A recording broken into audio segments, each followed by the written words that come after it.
শুরু করি। মুসা আলাইহিসসালাম ছিলেন আল্লাহর একজন মহান নবী, যিনি বনী ইসরায়েলকে মুক্ত করতে প্রেরিত হন। তিনি তুর পাহাড়ে গিয়ে আল্লাহর সাথে সরাসরি কথা বলেছিলেন, এই জন্য তিনি কালিমুল্লাহ। আল্লাহর হুকুমে মুসার লাঠি রূপ নেয় এক বিশাল জীবন্ত সাপে। সবাই ভয় পেয়ে যায়। মুসা তার হাত জামার ভেতর থেকে বের করলে তা হয়ে যায় উজ্জ্বল আলোয় ভরা এক শুভ্র হাত। মুসা নবী ফেরাউনের দরবারে দাঁড়িয়ে বলেন, আমি আল্লাহর প্রেরিত রাসূল।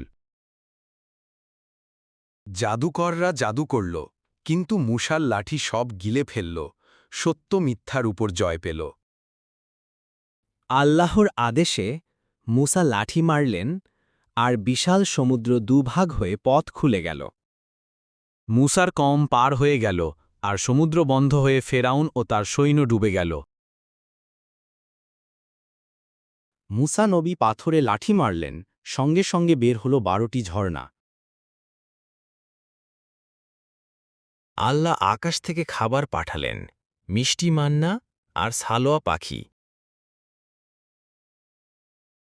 মুসা নবীর নেতৃত্বে বনী ইসরায়েল মুক্তি পায় ফেরাউনের দাসত্ব থেকে। তুর পাহাড়ে মুসা নবী পেলেন আল্লাহর বিশেষ নির্দেশনা, ওহী।